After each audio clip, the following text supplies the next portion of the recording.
Okay, welcome to the Watford View. We're here with Ben to discuss all things Watford. We're going to discuss whether that was Watford's best win of the season. Up at Hull, we're going to talk about that goal from the halfway line, and we're going to talk about the contract of Ishmael as well. Good evening, Ben. How are you? I'm good, mate. How are you? I'm good, thank you. Okay, so you're at Hull. Talk us through that goal then. Is that something that you're surprised by? Apparently they work on it in training, so the manager wasn't surprised. But what was your view of it? I mean, I wasn't. Obviously, it was never going to be. It's never normal to see that go in. But if anyone's going to do it, it's Hoot. And although he's the centre half, like if you watch him spraying balls from the left centre back over to the right wing 5 times a game, he's got that in his locker. So yeah. They said they worked on it for the Leicester game more than the whole game, but paid off.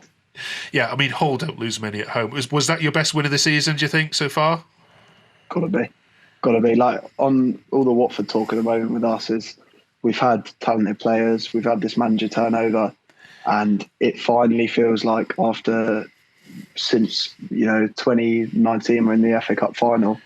Since then we've had none of the intangibles. We haven't had a team with anything about them, and we finally got a team. They're playing together, and yeah, full credit to Val. Yeah, we've got to credit Hull did have the penalty, didn't they? And which was missed. So of course it could have gone either way. But you are putting together a nice little run here, unbeaten in a large number now. How much of that is, do you think, is down? Loss at Leicester. Oh yeah, of course, yes. That we can discount that. We don't count that, do we? Yeah.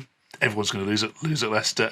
How much of it do you think this good run is put down to the manager and signing this new contract? Because of course, as players at Watford, you're only kind of 3 games away from a new manager usually. But this season, there seems to be this consistency in their play, and is that down to them knowing that Ishmael's going to be there for the long term?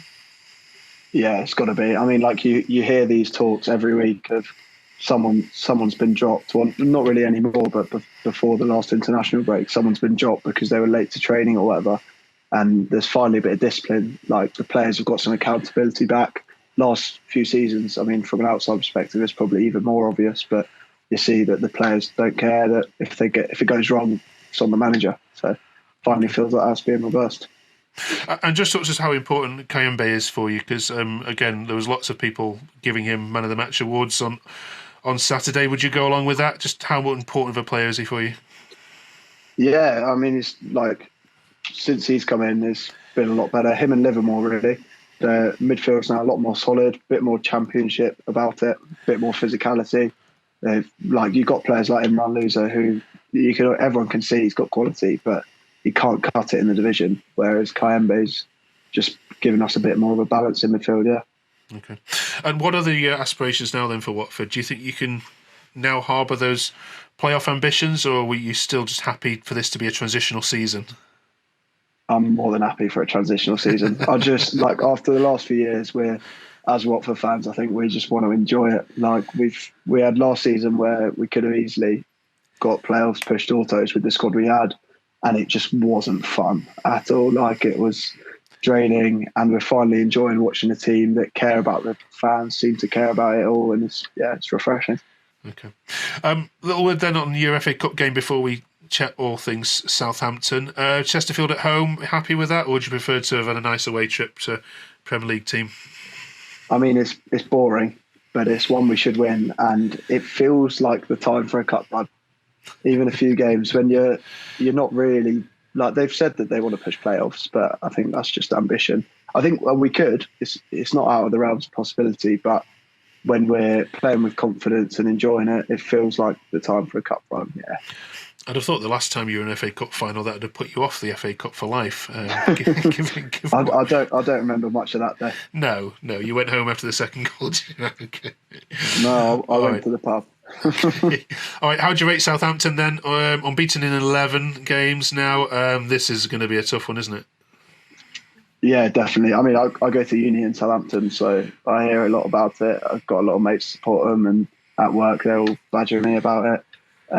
Yeah, it's going to be tough. It'll be interesting to see how it plays out, because I mean, at home we've been having 65% possession, something like that, and they have Russell Martin. So you're not going to have 65% of the possession this weekend.